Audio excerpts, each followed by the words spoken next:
Hello दोस्तों, नमस्ते, जय माता दी। मैं अपने चैनल सोनम औधी लोकगीत, नेहा औधी लोकगीत दोनों पे आप लोग का स्वागत करती हूँ। छोटा सा बहुत प्यारा बेटा विवाह गीत लेके आई हूँ। आप लोग सुनिएगा, फुलवास करिए, कमेंट बॉक्स में जरूर बताइएगा। तो चलिए मैं सुनाती हूँ, आप लोग सुनिए।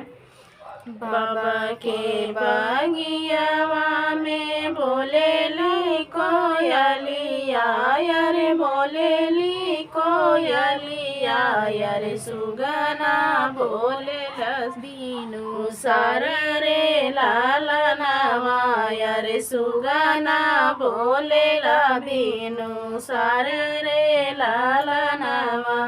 बाबा के बागियावा में बोलेली कोयलिया, अरे बोलेली कोयलिया, अरे सुगना बोलेला बीनु सार रे लालनावा, अरे सुगना बोलेला बीनु सार रे लालनावा। बाबा के बागियावा में उतारे हैं दुल्हे, अरे उतारे हैं दुल्हे, अरे पूछाई बात बेला माई रे लालनावा, अरे पूछाई बात बेला माई रे लालनावा। राम रसोइया से निकरई दुल्हन दे, अरे निकरई दुल्हन दे, अरे दौड़ी बागियावा में जाई रे लालनावा, अरे दौड़ी बागियावा में जाई रे लालनावा। राम रसोइया से निकली दुल्हन दे, अरे निकली दुल्हन दे, अरे दौड़ई बागियावा में जाई रे लालनावा, अरे दौड़ी बागियावा में जाई रे लालनावा।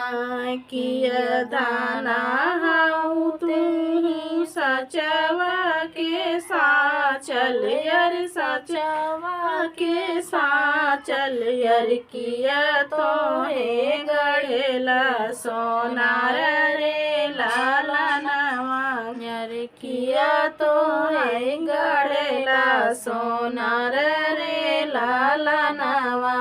किया दाना आयु तू सचवा के साचल, अरे सचवा के साचल, अरे किया तू है गढ़ेला सोनार रे लालनावा, अरे तू है किया गढ़ेला सोनार रे लालनावा।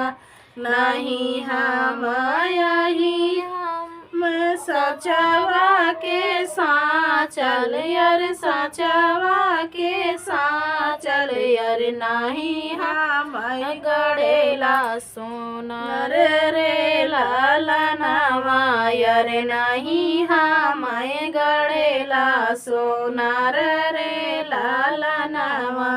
नहीं हम प्रभु सचवा के साचल, अरे सचवा के साचल, अरे नहीं हम गढ़ेला सोनार रे लालनावा, अरे नहीं हम गढ़ेला सोनार रे लालनावा। अम्मा के कोखिया में जाना में हम आहूँ, अरे जाना में हम आहूँ, अरे भाई ले आलप सुकुमार रे लालनावा, अरे भाई ले आलप सुकुमार रे लालनावा। अम्मा के कोखिया में जनमे हम, अरे जनमे हम, अरे भाई ले आलप सुकुमार रे लालनावा, अरे भाई ले आलप सुकुमार रे बाबा के बागियावा में बोलेली कोयलिया, अरे बोलेली कोयलिया, अरे सुगना बोलेला बीनु सार रे लालनवा, अरे सुगना बोलेला बीनु सार रे लालनवा। तो दोस्तों थोड़ा बहुत चूक हो गया, इसके लिए माफ़ी चाहती हूँ। आप लोग सुनिए, फुल वॉच करिए, कमेंट बॉक्स में जरूर बताइएगा।